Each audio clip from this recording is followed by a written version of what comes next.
कौम में आत्मसम्मान नहीं होता उस कौम का दूसरी कौम भी सम्मान नहीं करती।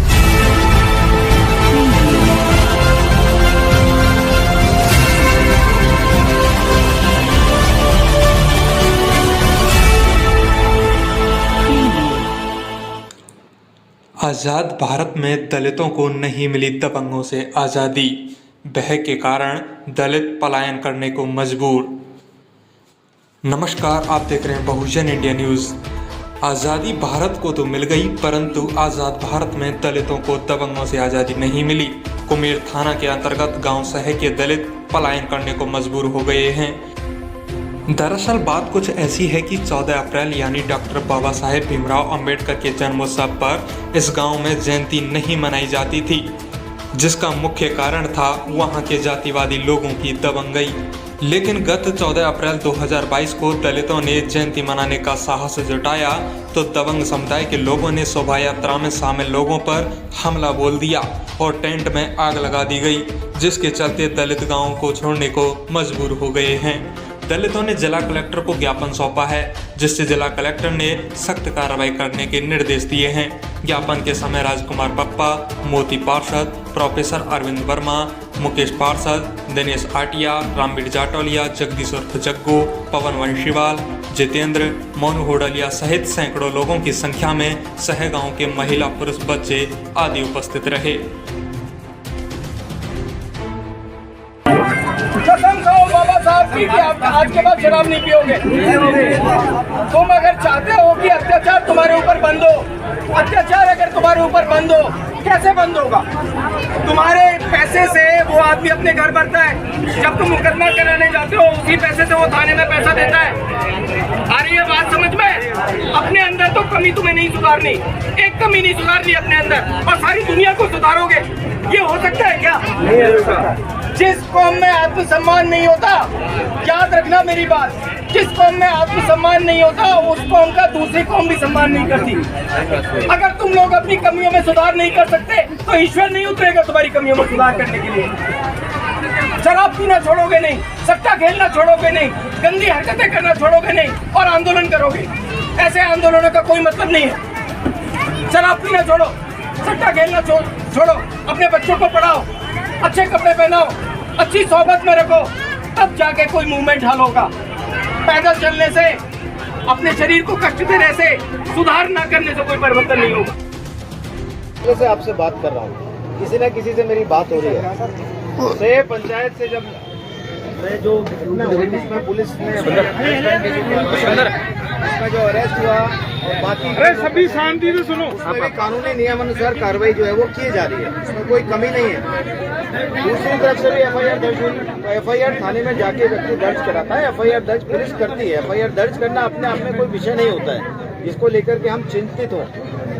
मसला ये है कि यदि कोई ऐसी चीज है जिसमें कि कोई व्यक्ति आपको रोक रहा है, कोई व्यक्ति टोक रहा है या कोई व्यक्ति आपको उकसा रहा है, हम उसके लिए पूरी तरह से उपलब्ध है। अभी मेरे पास इतने सारे लोग आए थे, मैंने यही बात करी है कि यहाँ पूरा प्रशासन आपके लिए पूरी तरह से मुस्तैद है। और उसके लिए, इतनी बात के लिए, जहाँ दो व्यक्ति आपस में एफआईआर करा के, अब उसमें तफ्तीश तो, जांच तो हर चीज की होती है, तो जांच तो होगी ही, लेकिन कोई भी किसी भी व्यक्ति के खिलाफ कोई गलत ना तो होगी, और मैं बैठा हूँ, मैं खुद नहीं होने दूंगा। इस बात के लिए मैं आपको पूरी तरह से भरोसा दूंगा।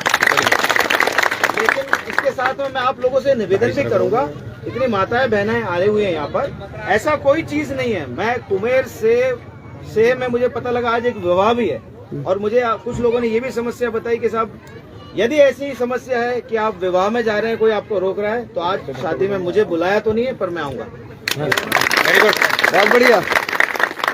हमारे लिए ये बहुत जरूरी है कि हम लोग किसी विषय में गुमराह भी नहीं हो।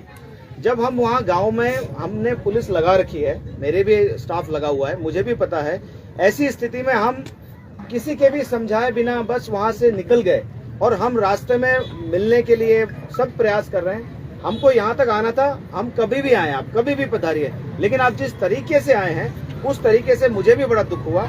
हमारे इतने माता बहनें, पशु भी आए हुए हैं, अब मैं पानी की व्यवस्था सबके लिए करिए, पशुओं के लिए भी कर रहे हैं, लेकिन ये उचित नहीं है। आप अपने आप को भी कष्ट नहीं दें, ये किसी के भी हित में। राज्य सरकार बिल्कुल आप लोगों के लिए पूरी तरह से है। इतने सारे स्कीम और अभियान चला रहे हैं और मैं खुद हूं यहाँ पर इस बात को सुनिश्चित करने के लिए। पूरा मेरा प्रशासन है आप लोगों के साथ में कि किसी भी व्यक्ति जिसने कोई गलती नहीं करी है उसके खिलाफ कोई भी कार्रवाई, गलत कार्रवाई न होगी, न कोई दबाव में आएगा, न किसी को दबाव में आना चाहिए।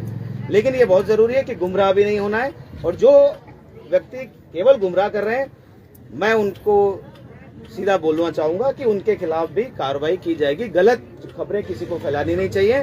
बाकी हर चीज के लिए जिला कलेक्टर, एसपी, ये ऐसे लोग हैं जो आपके लिए उपलब्ध हैं। आप वैसे ही बस पकड़ के सीधे आके कभी भी मिल सकते हो, इसके लिए इतनी दूर चलने के आने की आवश्यकता नहीं है।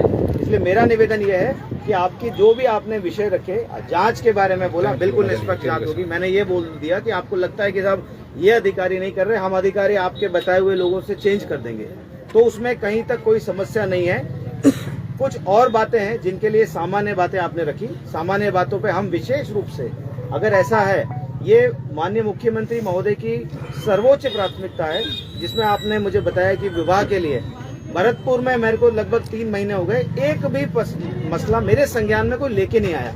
आपने बताया, मैंने सूची मांगी है, मैंने अपना फोन नंबर भी सबको दिया है, और मैं आप लोगों से भी कह रहा हूँ कि यदि ऐसा कोई विषय है तो आप बताइए, हम खुद आएंगे, सुनिश्चित करेंगे कि पूरे सम्मान से शादी, विवाह या कोई और कार्यक्रम हो। किसी को डरने की जरूरत नहीं है, यहाँ कानून का शासन है, और पूरी तरह से हर व्यक्ति को अपने हिसाब से, अपनी संस्कृति से, अपने धर्म से जो भी वो कर रहा है उसमें कोई दूसरा व्यक्ति रोक नहीं सकता। हम पूरी तरह से आपके साथ रहेंगे, और आज शाम को जैसा आपने बताया ऐसा कुछ है, बिल्कुल क्या करते हैं तो उससे सामाजिक सौहार्द बिगड़ता है।